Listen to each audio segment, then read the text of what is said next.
enormously large. And then they became involved in the world's largest gambling casino.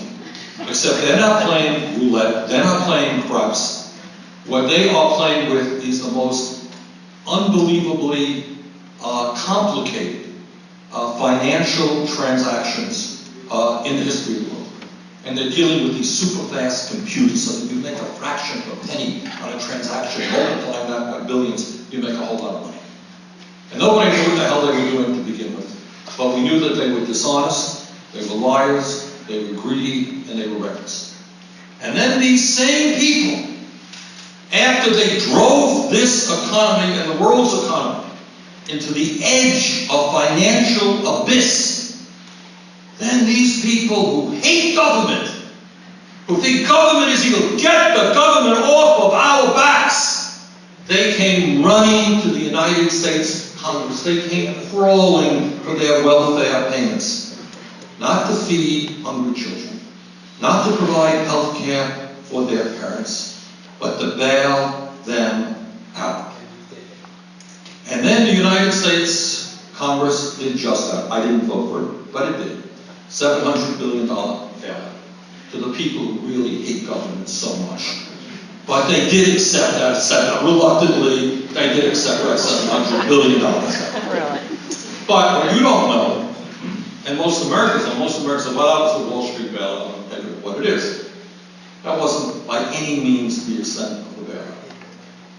As part of the Dodd-Frank financial reform bill, I got a provision in there, so that for the first time in the history of the United States of America, there was an audit of the Fed during the financial crisis. Okay, got that.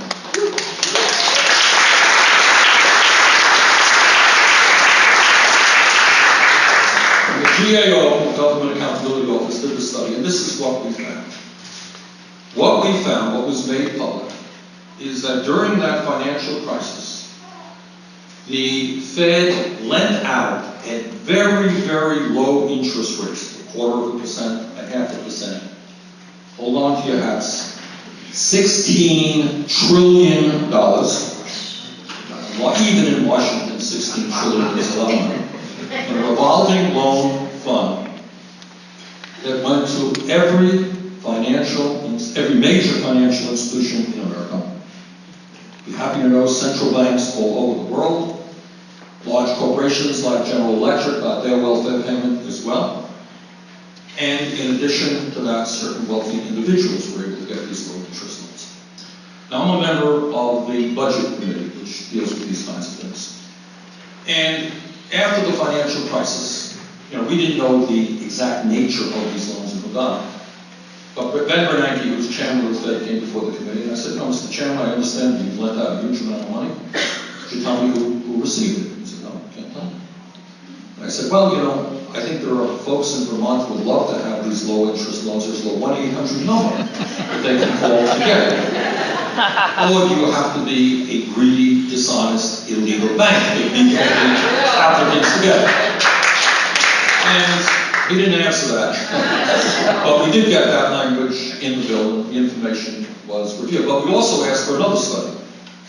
And that is to tell us about conflicts of interest at the Fed. Now, I don't want to go into a long speech about the Fed, but one of the functions of the Fed is to control our monetary supply, but it's also to protect the safety and soundness, quote unquote, of our banking system. Obviously, the Fed did not do a particularly good job at that. But what we've also discovered, which is public knowledge, you will be surprised to know this, that in addition to the Board of Governors, of which Ben Bernanke heads, you have 12 regional Feds. The largest, most important one is in New York, the New York Fed, which has the job of presumably keeping Wall Street honest. Now, you will be no doubt shocked to know that the New York Fed is, of course, dominated by the people they are supposed to be regulating. So that you have Jamie Dimon, who is head of the largest financial institution in our country, J.P. Morgan, Chase. Surprise, surprise, is a member of the New York Fed. There are 3 representatives of the banking community, 2 others inside Dimon, and then the banking community appoints 3 other people on the board as well, so 6 out of the 9 either come from the banking community or are appointed by the bankers. But we have just introduced a legislation to get the bankers out of the Fed.